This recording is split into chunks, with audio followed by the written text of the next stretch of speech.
राज्यभरात गेल्या महिनाभरापासून विधान परिषदेच्या निवडणुकीची रणधुमाळी सुरू होती.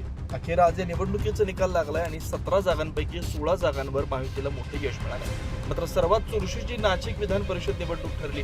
महायुतीचे उमेदवार नरेंद्र दराडे यांचा दारुण पराभव करत अपक्ष उमेदवार गणेश गीते यांनी मोठा विजय मिळवला. गणेश गीते यांच्या विजयानंतर नरेंद्र दराडे प्रचंड संतापल्याचं देखील पाहायला मिळालं.